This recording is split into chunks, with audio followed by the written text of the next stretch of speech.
Oluvannyuma lw'abasajja abakambwe aba M23 okulumba eggwanga erya Congo ne bawamba ekibuga Goma era nga bayambiwako amagye g'e Rwanda okusinziira ekitongole ekyensi yonna United Nations kyateebereza nti abajaasi ba Rwanda 4,000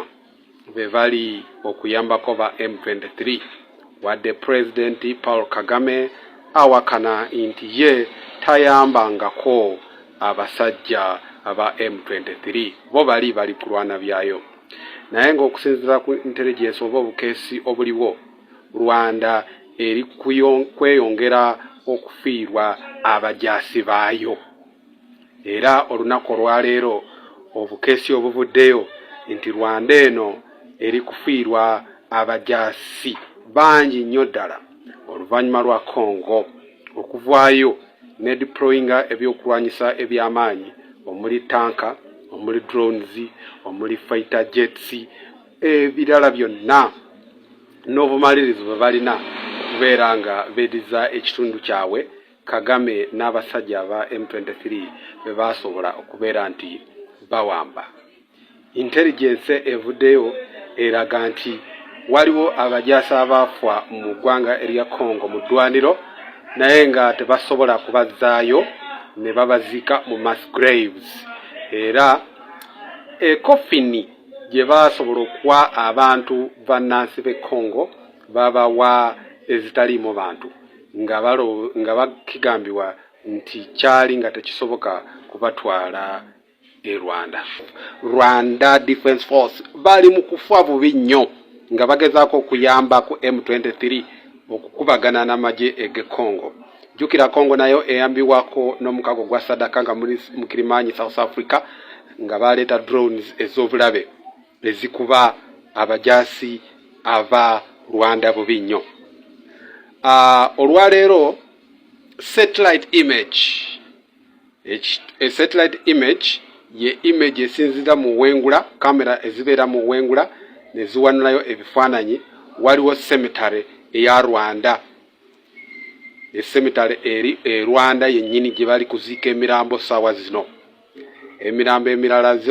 zooneddwa bubi nnyo tebasobola kuziddiza bananyinizo lwa nsonga nti ziba tezisobola kulabika so cemetery eyo okusinziira ku kitongole kino ekya satellite kigambibwa nti ba M23 bano abayambiwako Rwanda eri kufiirwa abajaasi bubi nnyo so wetutunuulira image eno eya satellite kiraga eno ku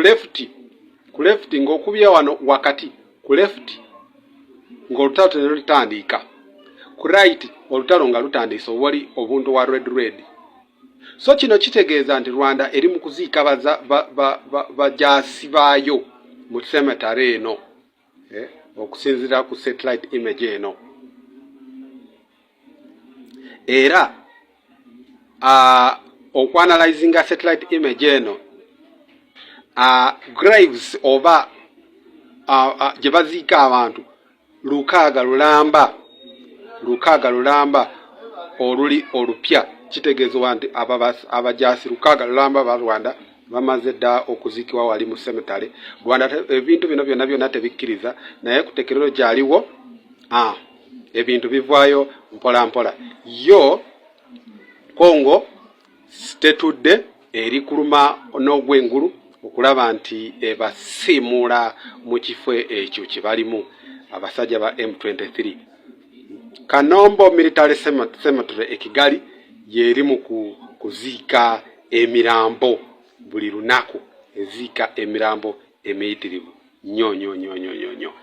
Kampuni eno eyasobodde okukuba ekifaananyi kino ekya satellite image eyitibwa Planet Labs PBC yeyavuddeyo n'amawulire gano